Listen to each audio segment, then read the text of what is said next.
को शुक्रिया अदा करना चाहता हूं कि आपने और पूरे केंद्रीय मंत्रिमंडल ने आज तक हमें हर कदम पे साथ दिया है और आपकी तरफ से जो जो निर्देश आए उन निर्देशों का भी हमने बहुत कड़ाई से पालन किया।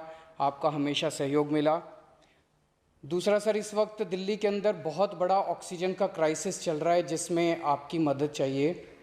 तो प्रधानमंत्री जी, सबसे पहले आपको धन्यवाद देता हूं कि केंद्र सरकार ने दिल्ली का ऑक्सीजन का कोटा बढ़ा दिया है।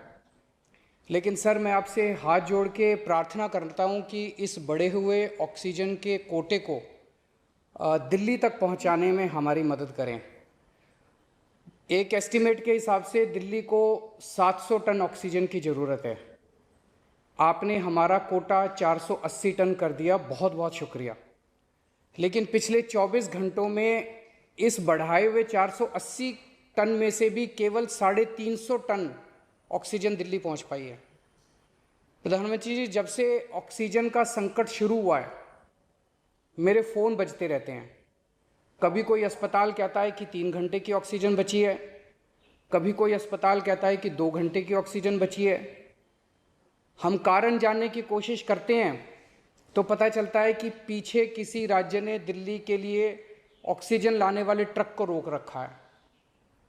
हमने मदद के लिए केंद्र सरकार में कुछ मंत्रियों को फ़ोन किए। शुरू में उन्होंने खूब सहयोग किया सर, लेकिन अब वो भी बेचारे थक गए हैं। सर, देश के संसाधनों पे तो 130 करोड़ लोगों का अधिकार है ना।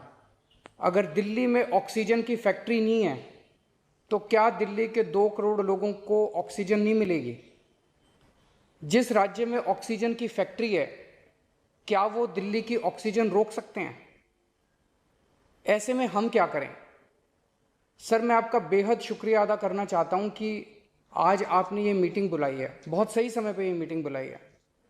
पर सर, मैं आज ये जानना चाहता हूं कि अगर आज या कल या किसी भी टाइम हमारे दिल्ली के किसी अस्पताल में अगर 1 घंटे की, आधे घंटे की, 2 घंटे की ऑक्सीजन बच जाए और लोगों की मरने की नौबत आ जाए तो मैं फ़ोन उठा के केंद्र सरकार में किससे बात करूं?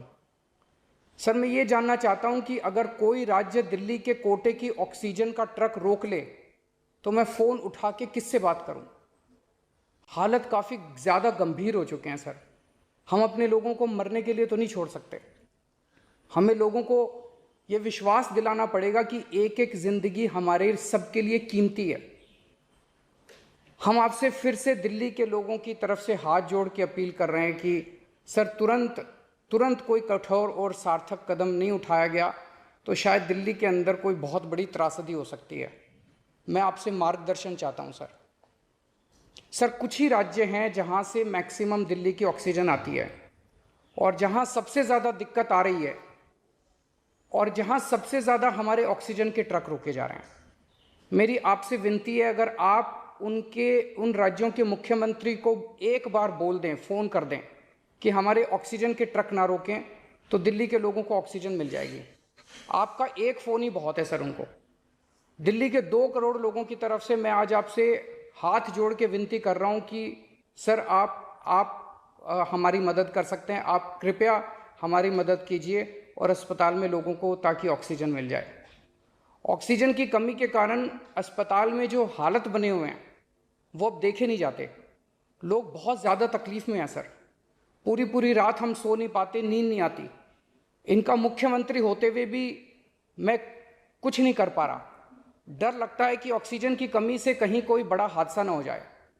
ईश्वर ना करे, अगर ऑक्सीजन ना मिलने से कुछ अनहोनी हो गई तो हम सब कभी अपने